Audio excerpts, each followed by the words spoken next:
Hello. Hello. Welcome to our first of two education sessions, pre-teaching education sessions for LEAD 2022, which will be in person on February 21st at the State House. So we're happy to have you all join us. We're a couple minutes before we're supposed to officially start. So I am going to just launch a poll and ask you all to answer the questions as you come in. You don't have to answer any of the polls, but gives you something to do while we're waiting. Um, so I think I just launched it. I hope it's working. Um, so it's just a real simple, it's just nice for me to know who's here in the room. I know it's virtual, but it's still a room for me. In the room with us. For those of you who don't know me, my name is Beryl Cohen. I'm the Executive Director of the National Association of Social Workers, Indiana chapter. And so we're happy to have you all join us today. Um, I think just about everybody in the state got snow in the last 24 hours, ranging anywhere from, I believe, like 1 to 2 inches to maybe a foot or two, depending on where you are. So it's a good thing we're doing this virtually because none of us had to drive or go anywhere, which makes it a much easier day. Um, so I'll give you all a couple more. We'll leave that poll up just for a little bit longer if you want to answer the question. And then we will get started in just a couple of seconds. Looks like I got everybody who's in is answered. So I'm going to close the poll so I can see the results. Um,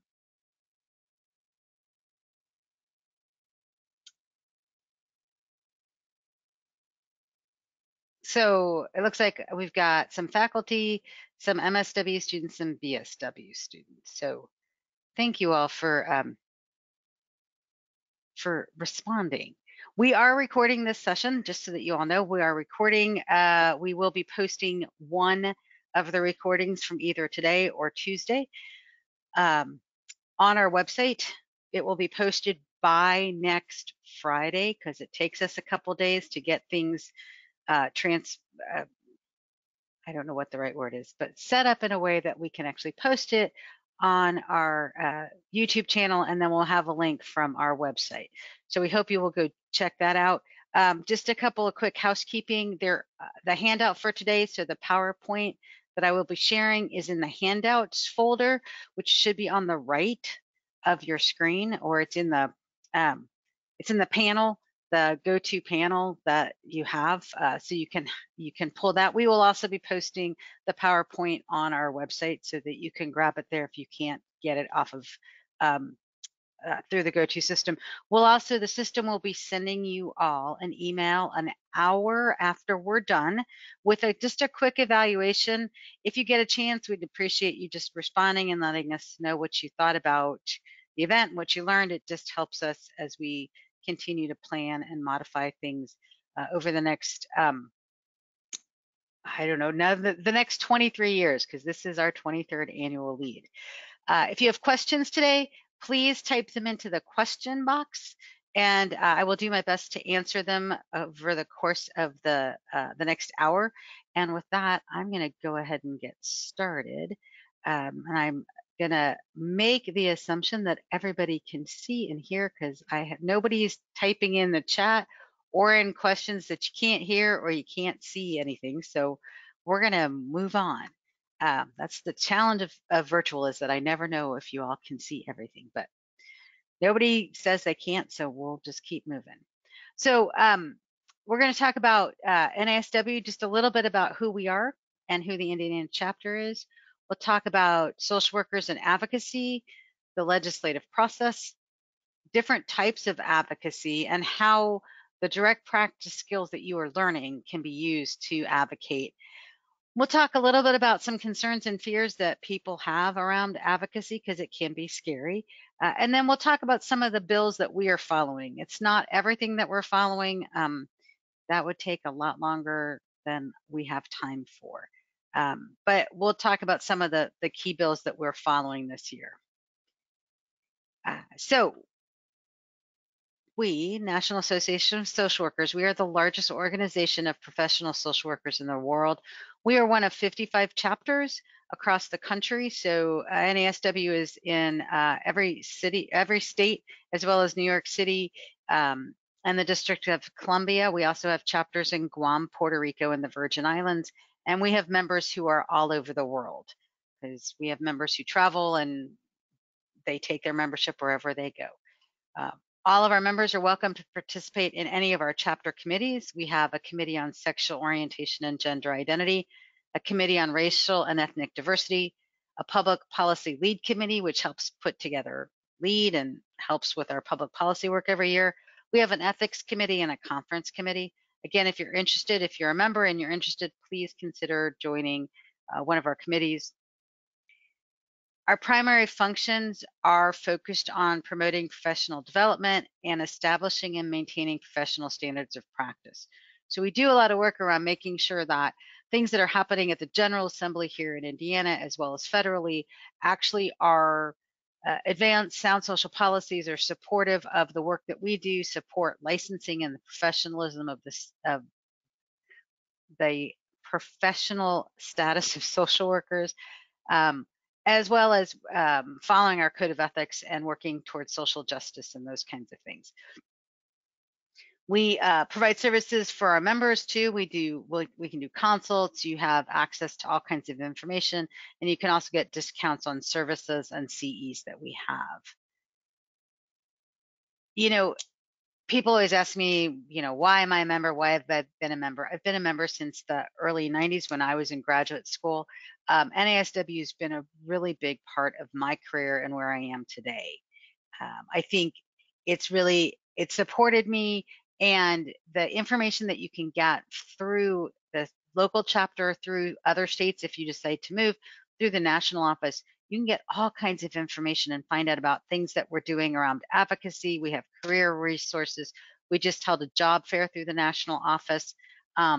You can get ethics and legal guidance. So you can find all kinds of resources. We have discounted malpractice insurance. And then the most important piece of NASW really is your ability to build a professional network. You can find and meet people from all over the state and all over the country, and probably all over the world.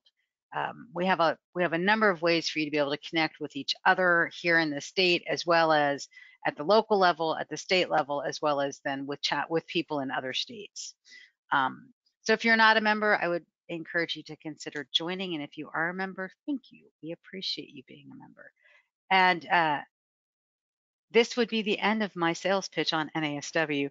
So we are the only profession where social justice and advocacy is part of our professional code of ethics. So when I talk about a little bit later in the presentation, I will talk about the code of ethics. We have stuff in here throughout the code of ethics that talks about advocacy and what the work that we do.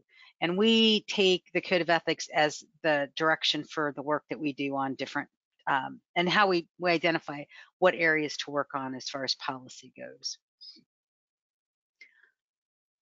So people always ask, why should social workers advocate? You know, I do direct service. Why do I need to advocate? It's not that important. And the reality is that if you're doing direct service, you do advocacy every day with your clients. If you can take that to the next level and do advocacy within your agency to make a change in policy, you can take it and make a change in your local community through your county council, your school boards, or through the General Assembly. You can do it at all kinds of levels. And then the key piece of this is that it is part of our code of ethics, but we are also the experts in the work that we do. So if you're working with families and children, you have that expertise. There may be people who know more than you, but chances are you probably know more than your elected official, because unless they work in the arena, they don't necessarily know. They know what they're told. And so we have the professional expertise to be able to help support and help policymakers understand what's going on. We can help be an empowerment role model for our clients and peers. We can help empower ourselves and make sure that people understand what it is that we do. It really is part of everything that we do. If you think about the code of ethics, our code of ethics has been, since its inception in the mid-60s, is based on a core set of values and broad ethical principles, which are all listed in front of you. These are all the reasons why, and these run through all of the code of the individual standards within the code of ethics. But our value of service, right, to help people in need and to address social problems. Social justice, we challenge social injustice. Whatever that may be, it's different things at different times. We believe in the dignity and worth of a person. And we behave in a trustworthy manner. I know that there are lots of stereotypes of lobbyists and advocacy, and it's all done in rooms, closed rooms behind closed doors with, where people smoking cigars and whatever your understanding is, and a lot of money. We're able to be successful through the hard work that we do, but also because we have that integrity. We have a code of ethics that says that we need to tell the truth. We need to do what's best for our clients, not just what's necessarily best for our bottom line. And so thinking about those things, it really is important. It's also specifically included, advocacy is specifically included throughout the code of ethics. So, excuse me, we have an ethical responsibility to our clients, right? To promote the well-being of our clients. So when we're looking at statute changes, we're looking at bills, we're having discussions about policies, those kinds of things. We want to look at it from the standpoint of what would be best for the majority of clients. Not everybody, because we can't ever keep everybody happy, but what's the best for the most people? We have the responsibility to, hold on a second, sorry, my system just froze for a second. We have the responsibility to uphold our values, ethics, and knowledge, and to contribute to activities that promote respect for the value, integrity, and competence of the profession. So going in, testifying in hearings, talking to legislators, building those relationships, talking to people at your agency about what you do, and how to help people understand what it is that you do. We have a responsibility to the broader society. And so there's section 6 of the Code of Ethics is long. I'm not going to read all of them to you because they're all in the handout and they're also available through the website. But we really work on promoting the general welfare of society. So we advocate for living conditions that will help fulfill the basic human needs and promote social, economic, political, and cultural values and institutions that are compatible with the realization of social justice. Does it mean that we achieve all of these things all the time? No, but that's what we work for. We engage in social and political action to ensure that everyone has equal access to resources, employment, and services. And we advocate for changes in policy to improve social conditions to meet basic human needs and promote social justice. Again, this is all part of our code of ethics. We act to expand choice and opportunity for all people. We act to prevent and eliminate domination of, exploitation of, and discrimination against any person, group, or class on the basis of race, ethnicity, national origin, color, sex, sexual orientation, gender identity or expression, age, marital status, political belief, religion, immigration status, or mental or physical ability. Again, this isn't our code of ethics. This is the work that we are supposed to be doing. And that's why we do advocacy and public policy work at the chapter level. So I will take 1 second to see, well, maybe more than 1 second, to see if there are any questions. Y'all can type them in the chat. I'm sorry, in the questions box. I always say the wrong place. I don't see any. So we will keep moving. If you have a question, just feel free to type it in, please. So the next section, we'll talk about the legislative process or how a bill becomes a law. And so for those of you who might have seen Schoolhouse Rocks, the Schoolhouse Rocks, I'm Just a Bill, which I know I dated myself, but I know they've come back and people are watching them again. It's similar to that process, There are some differences because we are at the state level and not the federal level, but it's basically the same thing. The important thing to remember is that when a bill gets filed, it starts out as an idea. So somebody thinks that they want to do a legislative change. They go, they talk to their legislator and they say, you know, I really think that anytime it snows more than 4 inches, we should have a snow day. The whole world should shut down and we should have a snow day. Legislator could say that's a great idea, and then they ask legislative services to file that. I doubt anybody would actually file that bill, but anyways, you all know the point. So it can be anything. It could be anybody's idea, anybody's thought. It could be that, you know, I want a stop sign at every corner that sees more than 10 cars because I'm tired of people rolling through my intersection and speeding down my roads. It could be all kinds of things. So that's how a lot of them start. Sometimes they start because people say that there's a problem and there isn't. Other times it starts because people in other states see a problem and try and fix it, and then people in Indiana think that that might work here or not. So it happens in all kinds of ways. This is a chart that is made available through the General Assembly. If the next couple of slides actually have I've written out these steps, but I'm going to walk through them looking at this slide. So hopefully this will work and it will make sense. And hopefully y'all probably already know some of this. So a bill, it can start in the Senate or the House. We're going to say that our bill today is starting in the Senate. So the bill gets drafted, the legislator requests and legislative services drafts the bill. Any legislator can request any bill to be drafted. There is a limit on short session years, so this is a short session. They will be in session until the middle of March. Long sessions are odd numbered years, and they run through the end of April. So technically, because it's a longer session, they can file more bills in a long session than they can in a short session. So they can file a bill, and when anybody puts in a request to legislative services, that bill gets drafted, and they don't talk. Legislative services doesn't talk and say, well, you know, you're writing a bill for so and so on X topic. Well, so am I. None of that gets discussed. So that's how you end up with sometimes 3, 4, 5, 10 bills very close to or identical language. So the bill gets drafted and it gets brought into the Senate. It gets a first reading, which is somebody just really quickly says a bill to amend, and they bang a gavel and it gets assigned to a committee. And there were over 850 bills filed this session, and a good chunk of them never got past a first reading. So they never got even heard in a committee. If your bill is good enough and you can get it, so then you go from first reading, you will go into a committee and you actually have a hearing. And that is where there's a great opportunity for you, me, anybody to go in and testify either for or against the bill.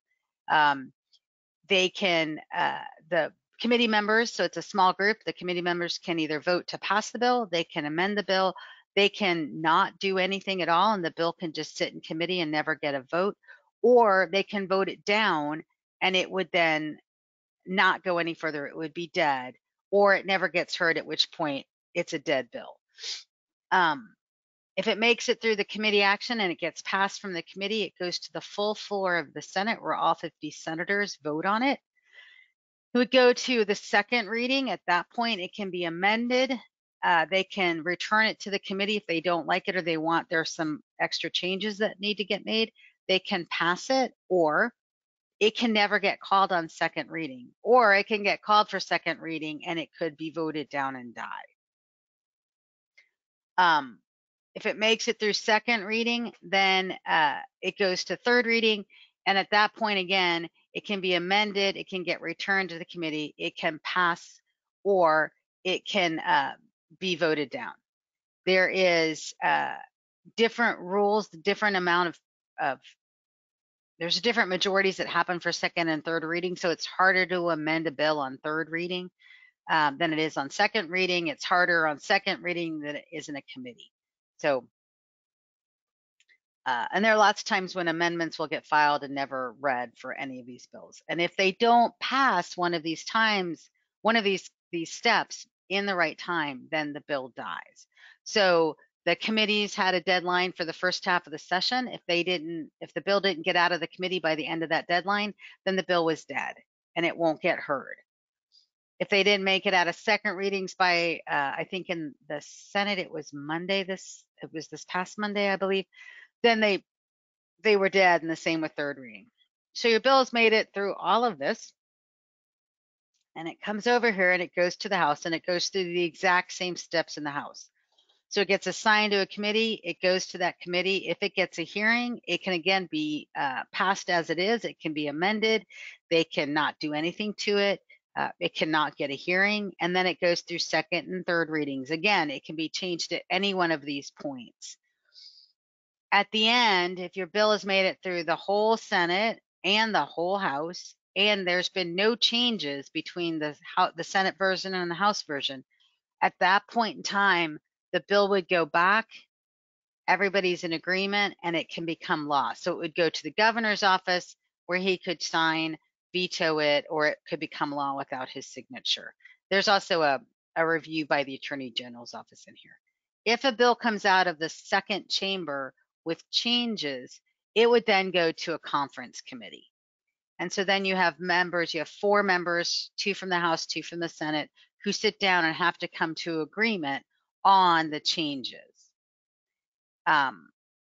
Sometimes they do come to agreement, sometimes they don't. If they don't come to an agreement, then the bill wouldn't go any further, and again, it would die.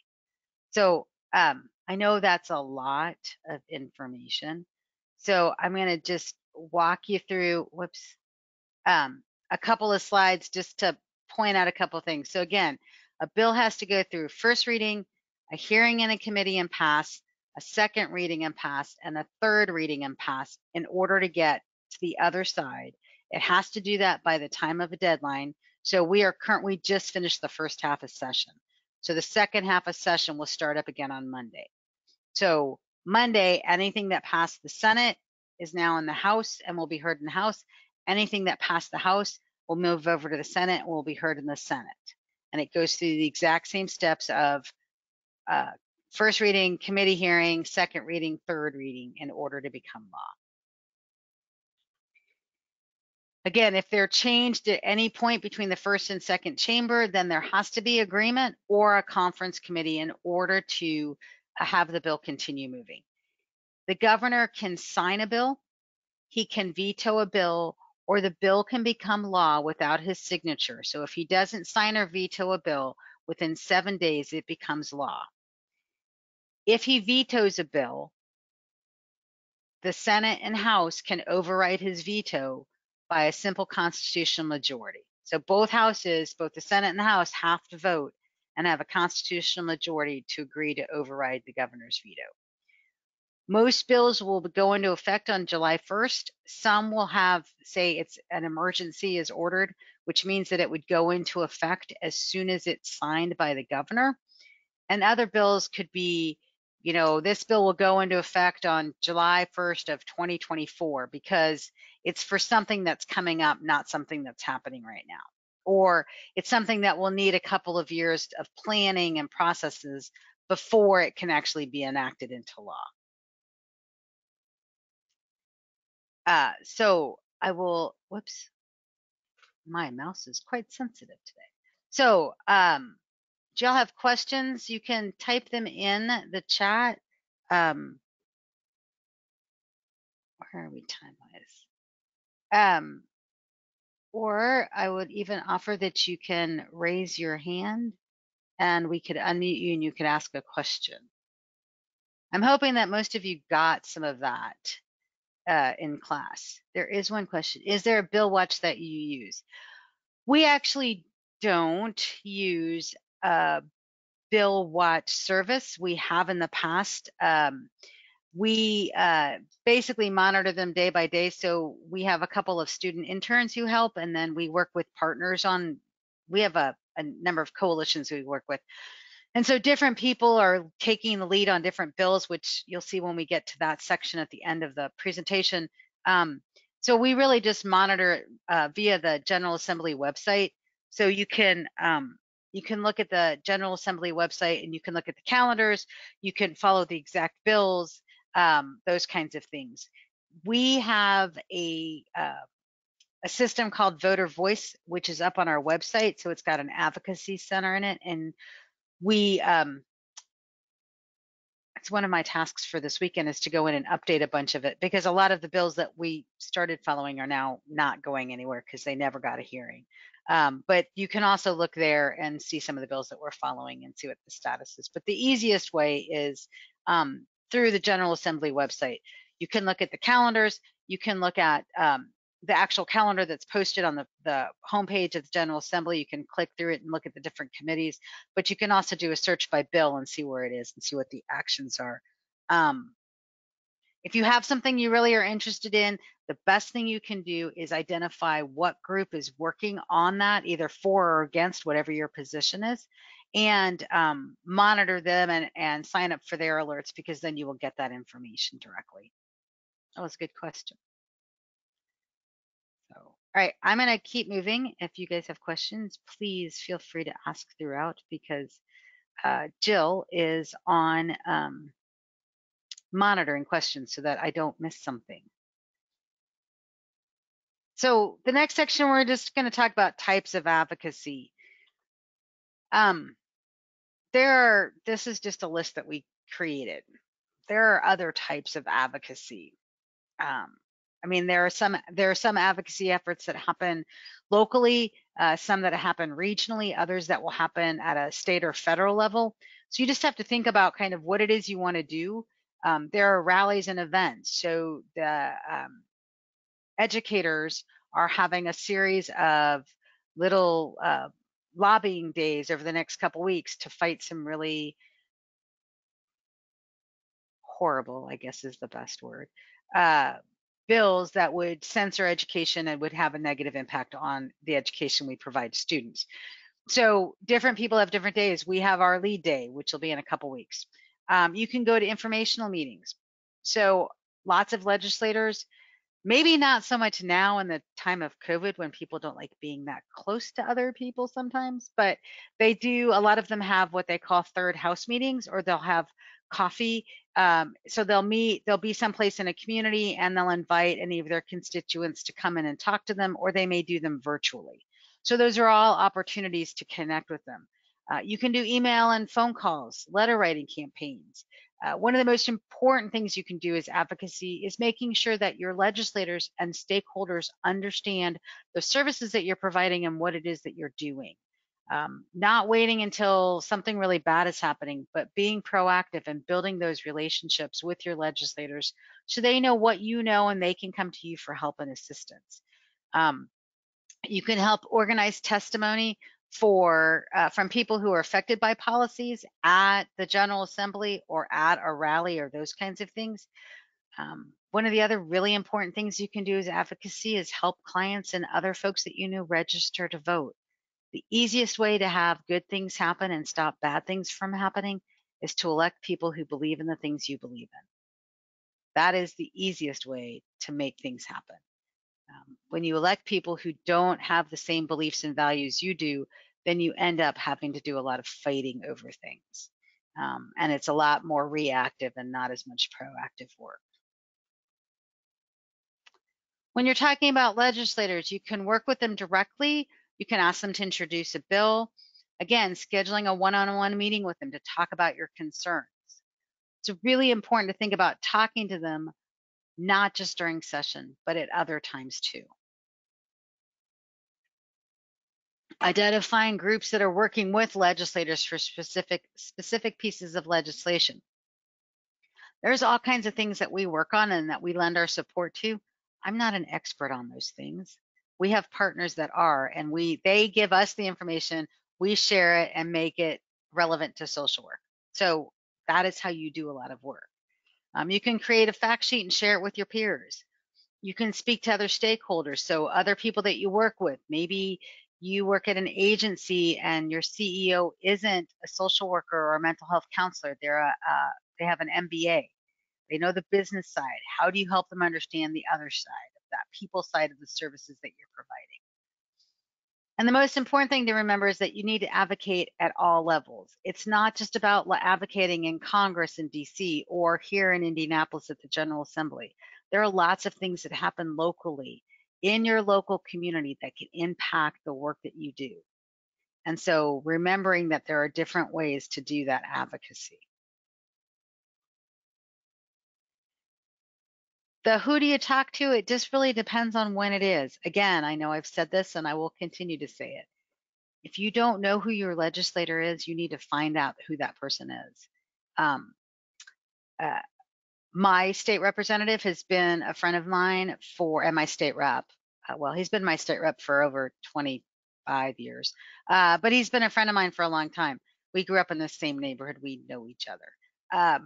So I have that advantage, but my state senator is always somebody who I don't necessarily know. They don't live in my neighborhood. They cover a broader area of the city than your reps do. And so I've had to build that relationship with my state senator by sending him an email and saying, hey, I appreciate you filed this bill. Or, when I do it from a professional standpoint, I'm the executive director of NASW Indiana. Would love to have an opportunity to talk to you about the work that we do. So those kinds of things, making those connections. Before session starts or when session is starting, you really should talk to the author of the bill before you go in and testify against their bill. It's just a courtesy because there was Senate Bill 5 got filed this year. It was on reciprocity. We realized that it was going to potentially mess up statute that we already had in place for reciprocity. So we reached out to the author of the bill before the hearing and said, we just have a concern. This is what our concern is. And she said, please come and speak at the committee and then we'll make your changes. I went in, I testified, we've made the changes. The bill has been fixed for us. It's all taken care of. It didn't have to become adversarial and really mean. I hate you people. We were able to work together and get things done. So it's really important to remember that. When a bill moves to second reading or third reading, that's when you can talk to your legislator. So if your legislator isn't on that committee that heard the bill, that's the time to go talk to them about your concerns. Make sure that your message is really clear. You want to be brief, clear, and concise. And if you can tell a personal story about why something would impact you, that is really powerful. That personal story about, if we're talking about snow removal on your street. I know I made that up earlier, but anyways, it's an issue for me because my street never sees a plow. What's the story? I can't get out of my street when there's a heavy snow. And if there's a family emergency, I can't get my child, whatever, to the emergency room. Whatever that personal story is, make it personal and help impact them and help them see what it means. Beryl, we have a new question. I see that. So there is, I hate saying this to you all, that social media, but social media is the best way to keep track of a lot of the stuff that happens, because it happens so fast. So I know that I saw the post on social media last night, and I don't know if it's the same group that did the Wear Red for Ed. So there was a post with a link to a website where you could sign up for different days, and they had some other information. I know that wasn't very clear. I'm sorry. It's the best I can do for you. And we will, as we get some of the more information and things kind of, like I said, we're in the couple of day lull as everybody figures out what really happened during the first half of the session and what we're going to do for the second half of the session. So it's kind of an odd moment, and it's that time of catch up for us. So did I skip no, I didn't skip slide. So the things to think about, it is really scary sometimes to do advocacy. I've been at NASW for almost 5 years. I have been a registered lobbyist for probably 15 to 17 years. I've done advocacy the majority of my professional career. And even before I was a social worker and got my MSW, I did advocacy. It still doesn't get any easier sometimes to get up and speak in front of a group of people. Um, and sometimes the oddest things will create anxiety for speaking in public. So just remember that it's not a bad thing to be nervous. Take a couple deep breaths and go in. You don't have to know every step of the legislative process. You just need to know that there are steps, and you need to know where your bill is in that process. But if you make a mistake, it's not going to be the end of the world. You want to make sure that you understand what your concern is with the bill, but you don't have to know every single thing that could go wrong. So I gave you the example earlier, Senate Bill 5. It was a reciprocity bill. We already have reciprocity in our licensing statute. I was just going to go in and say a couple of words. I had my, my 2 minutes of stuff. I went in, I got called up, I sat down, took my mask off, and realized that I was now unmasked in a room full of people not everybody was wearing a mask. And my anxiety just like shot through the roof of, I'm exposing myself. And anyways, so it was a little anxiety provoking, and I started talking without introducing myself. Oh, well, I was able to back up and say, oh, I'm sorry, I forgot. And I told him who I was, and I moved on, and I said what I needed to say. And somebody said, are there other, the other professions? And I can tell them that we have reciprocity for all 4 professions through our licensing board, but I can't speak to how theirs work or doesn't work, or if there are problems. I can only speak about social work because that's what I represent. And so just being honest and not trying to pretend like you know everything, because you don't have to know everything. You will get questions you won't know the answer to. Just tell them you don't know the answer, but you'll find them the answer, or that you'll try and find somebody who can answer their question. There is always the chance that somebody will take you out of context. How many times do we see that? You just have to do the best you can to be brief and articulate and be really concise with your words, and you should be fine. I know lots of people say they hate the State House because they get lost. We all get turned around in that building. It doesn't always make sense. So again, if you get lost, you're walking around, when you come on the 21st for lead, if you can't find something, ask somebody. Everybody there is more than happy to help direct you to the right place. It's not a horrible thing. And just remember that you all have the skills. The skills that you are learning or you have learned and that you use in direct practice are the same skills you can use when you're working with legislators and other folks from a policy perspective. So your engagement skills, use them to build a relationship with a legislator or with somebody who maybe doesn't agree with you and is on the other side of your issue. Assessment skills, right? You can use those to identify what the issue is, better understand it, and identify possible solutions and opportunities. Our problem solving skills, our networking and collaborating skills, those are all skills that are really valuable to the practice of advocacy and policy. It's not any different. Yes, you're not going to do therapy with yeah, I guess I need to clearly say this. Do not do therapy with your legislator. That is not what I'm saying. But those same skills that you use when you first meet a client, when you go into a new job and meet your coworkers, those kinds of things, same skills. They're human beings just like us. They just happen to be elected to represent you. And that's the key, is your state representative and state senator. They all represent us. They work for us.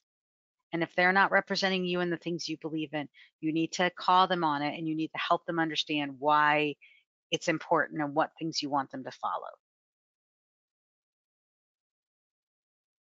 Just a couple of quick reminders. Don't assume that people understand the bill. The bill on reciprocity, there have been lots of concerns about reciprocity and if there's a way easily for somebody who's licensed in another state to become licensed in Indiana.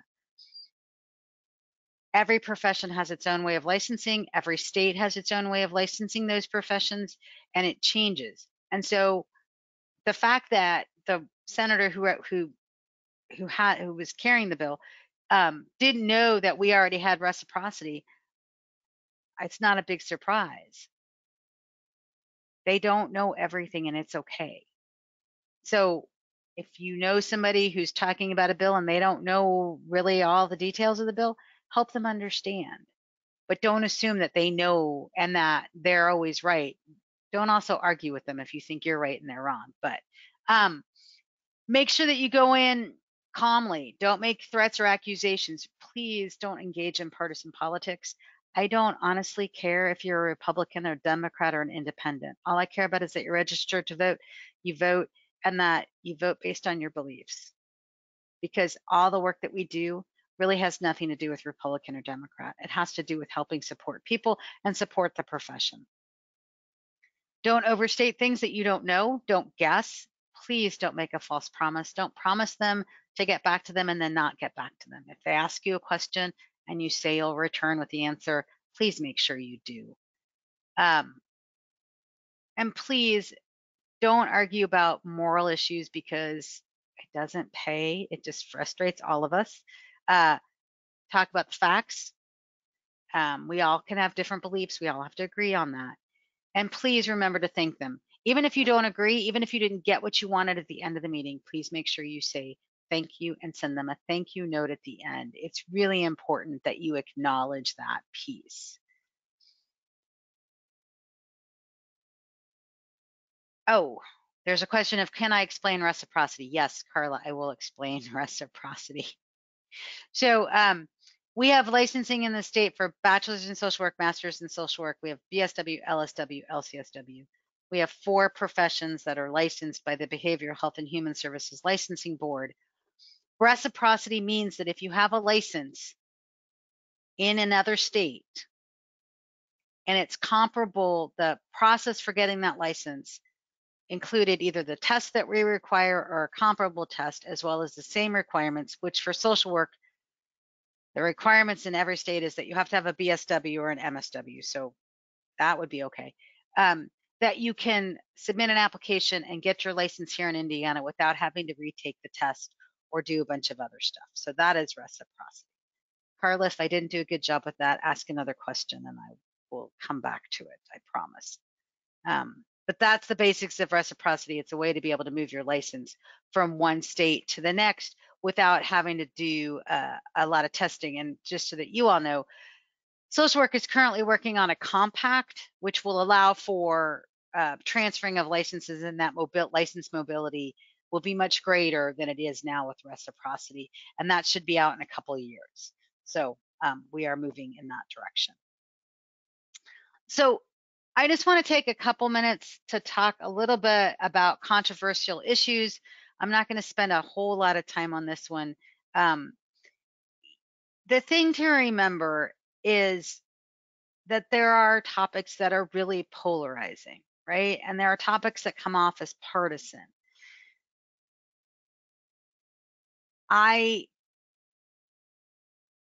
You can't have that partisan argument with somebody.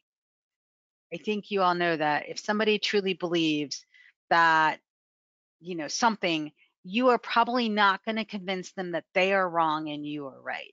But can you offer them up facts and information that help them see your side so maybe they're willing to make an accommodation for you?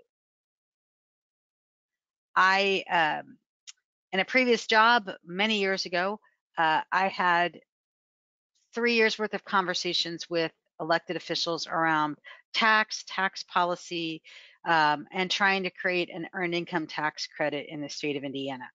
Yes, as a social worker, I actually talked taxes. It was a really hard battle because I would have them say things to me like, you don't know anything about taxes, or nobody in Indiana pays taxes. And I just kept going back and saying, here's the proof, here's the document, here's the information that showed, and all of the facts. And I had other people who did the research and gave me all that information. But we were eventually able to convince them of some of the changes that we wanted to have made. Was it perfect? No. Was it easy? Not always. But again, just coming in with those facts. So if I want to go in and talk to somebody about firearm safety and gun control, and I walk in and go, I know you're a member of the NRA and you believe everybody should own a gun and guns should be everywhere. I've now started off with that negative of, I don't like you because you believe in all this stuff. What if I walked in and said, we may not agree on guns and who should own guns, but I think we both agree that safety is really important. And so maybe we should be supporting, and would you be willing to support something that would require anybody who purchases a gun to have a gun lock? So again, how can you have that conversation without increasing that wall between you and the person that you disagree with? There are people who will always disagree with you. It does not matter.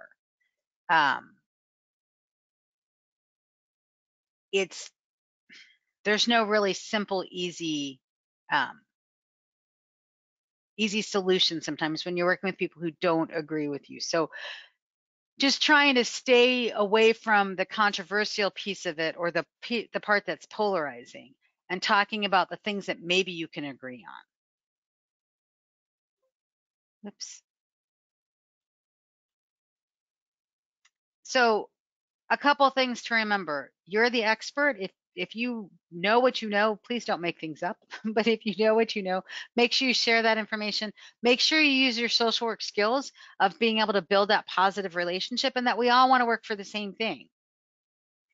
That you make sure that you are balanced when you start talking about stereotypes. So, it's really not a good thing. It would have been really easy when I was working on tax stuff to walk in and say, well, y'all are a bunch of Republicans who just believe in it. Happened to be at that moment that I was talking to Republicans who believe that, poor people don't pay taxes, but they really do. Instead, I walked in and said, I understand that we don't agree on who's paying taxes, but here's the chart that the IRS puts out that shows that so and so this many people in Indiana who are low income pay taxes.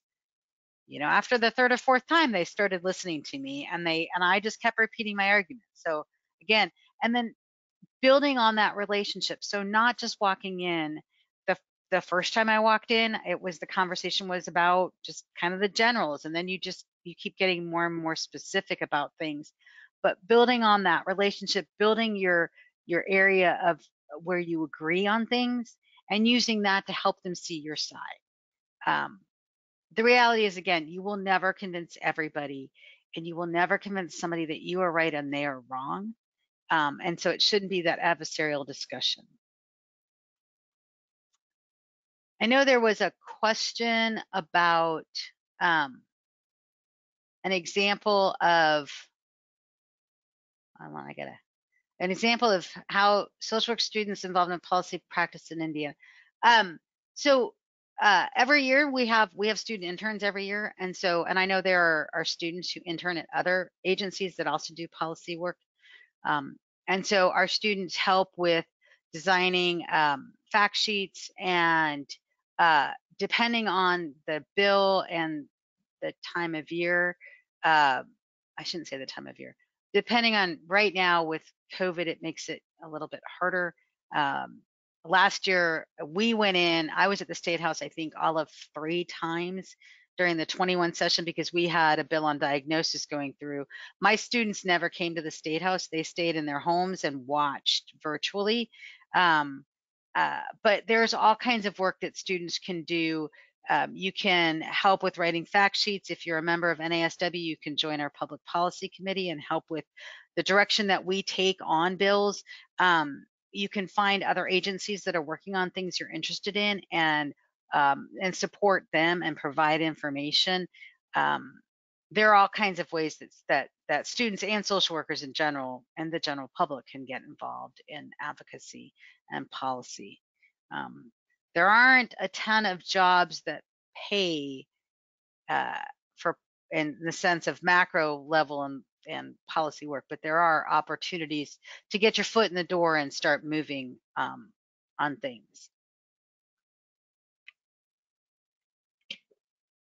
So NASW Indiana, we do have a public policy agenda. It is online. Again, I know that you guys can't necessarily click things from here, but it's all in the handout. And so our full agenda is on our website. We have done a lot of work over the years on and advocacy on different things. So when I told you I worked on the earned income tax credit, NASW was part of that effort along with a huge group of people that we all worked together.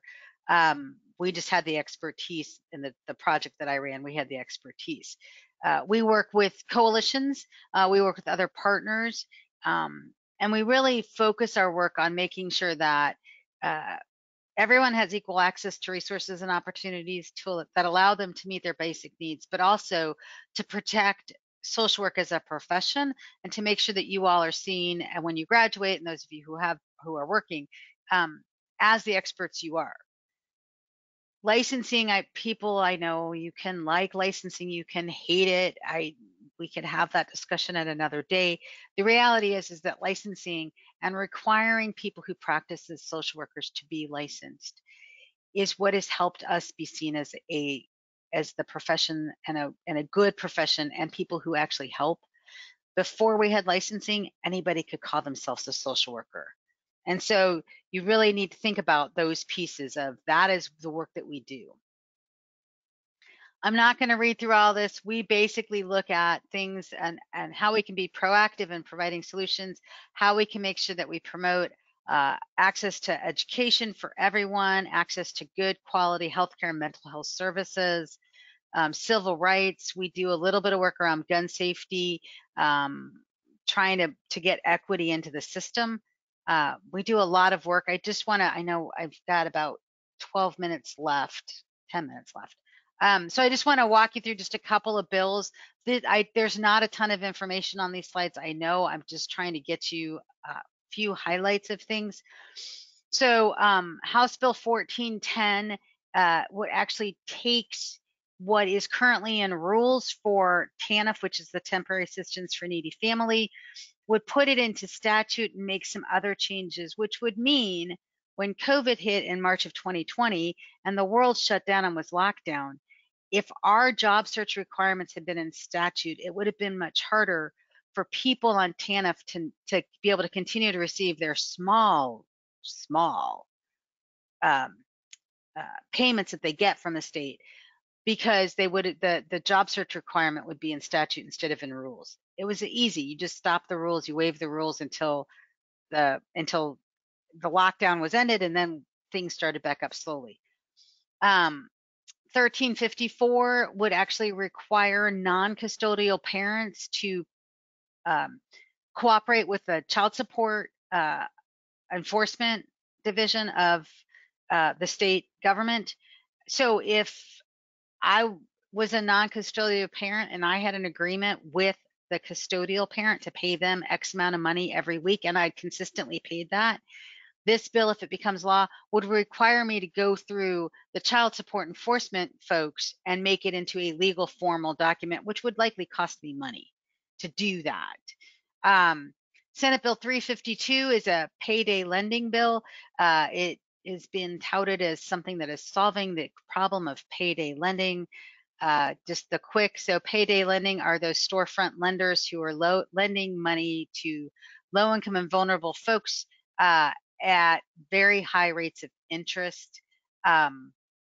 When you think about payday lending, it's things like, so here's the easy example. The current bill, if you took out a loan for $2,500, your fees and interest at the end of 6 months would be $2,500. So you'd have to pay back the $2,500 you borrowed plus an additional $2,500 in fees and interest. If you can't figure out how to get $2,500 now, what makes anybody think that you could double that in 6 months? There's all kinds of things that are really bad with this bill. I have some resources on the page where you can go to for more information on all three of these bills. Prosperity Indiana is working on the payday lending bill, and so is the Indiana Opportunity Network. And then the Institute works on both the TANF and SNAP bill, as well as some of the payday lending stuff.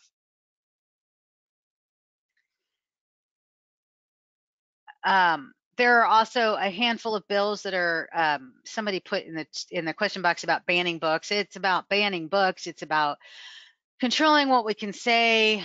So Senate Bill 17 is specifically around book banning and those kinds of things. I found it really interesting listening to the testimony and the discussion on the bill because they kept talking about pornography in school libraries. I'm not sure what books they're referring to. I really didn't listen that carefully. But it would ban books and other materials from libraries and schools and put some penalties in place. House Bill 1134 is an education matters bill. It will limit what we can teach in classrooms and how it's taught, so that it's kind of the argument against critical race theory, which is not taught in elementary and high schools. But it would impact a teacher's ability to talk about race history and politics. It's very similar to a bill that was heard in the Senate that died. It's going to create really horrible stuff for schools and teachers. And then 1041 is a bill around, it says it's a participation in school sports, and 1041 would require any school, public or private or charter, to determine if to code their sports as either girls, boys, or co-ed, and it would prevent a transgendered girl from participating in girls' sports.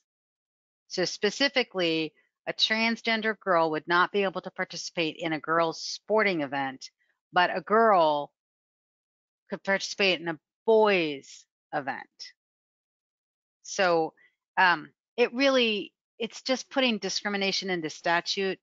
The supporters say that this is about equity for girls' sports. The reality is, if we want equity in girls' sports, we need to be putting the same amount of money into resources and equipment and scholarships and everything else. And this is about, your elementary school kids being able to play sports with their peers, because the NCAA, the High School Athletic Association for Indiana, I never get their acronym right.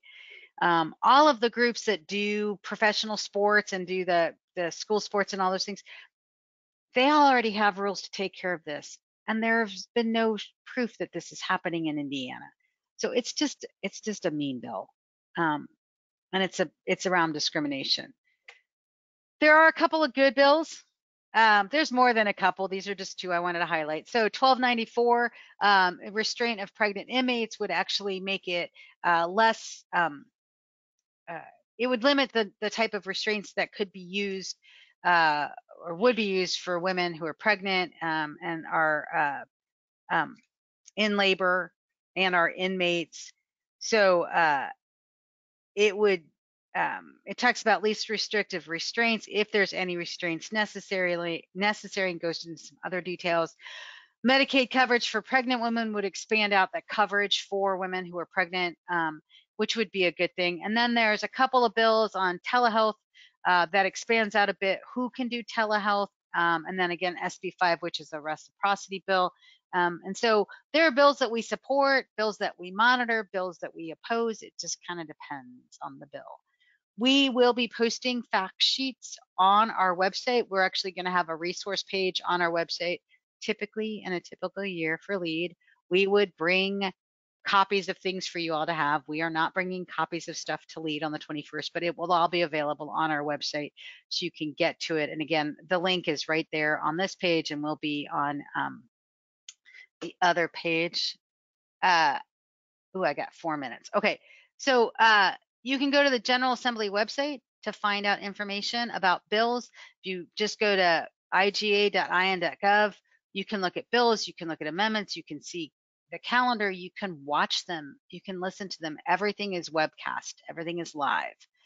You can get information from us on federal issues from our socialworkers.org, which is the national website, and there's a National Advocacy Center, or from our website and through our Action Center. If you have questions, please shoot us an email, give us a call. And if you're interested in being a member, you can go to the national website. And I know there was another question that I did not answer. So for lead, I'll be there. We should be down at the State House by probably 9:30 or 10 at the latest, making sure everything's set up. And so I'm happy to talk to anybody at that point in time. As long as I'm not, don't need to do something else, probably after is a little better to talk than before, but we are available. If you have other questions, please just email us. And again, all of this information will be posted up on our website. So if you have other questions, you can ask them now, or you can raise your hand. And I think, where am I on time? We have 2 minutes left. And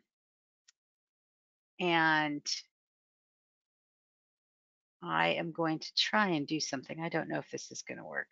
I'm going to stop sharing my screen for a second. And oh, what is one thing I wish I knew? What does this say? What is the one thing I wish I knew as a college student regarding being a social worker? Well, I actually came to social work as my master's, not as my bachelor's.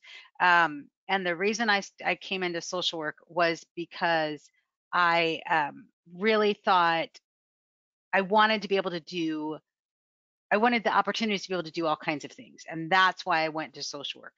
I came into social work knowing I didn't want to do direct service. I am not the therapist of the week kind of thing. That is not me. That's not my thing. I can do it. I have done it. I did it for about 5 or 6 years before I got my master's. And when I was working on my master's, but my passion is policy. And I knew that social work and an MSW is one way for me to be able to do policy work that would help uh, make the world a better place. And yes, I do have my rose-colored glasses on when I say that. I think it's really important to continue to work for things that can help people and make this world better for all of us. So I think that we are now, oh, no, we're almost at 1 o'clock. So if there are other questions, we're happy to answer them. If not, we look forward to seeing those of you who will make it on the 21st. We hope to see you there. Please come and say hello. We're excited. I am so excited. I've been doing lead for almost the full 23 years that we've been doing this, and it is one of my favorite things. And I love being able to see everybody. So I hope that you will join us if you feel like it's safe enough. Make sure you wear your mask. And check back on our website for other information. And any faculty on here will be sending out more information next week. Thanks, you all. We'll see you later. Whoops.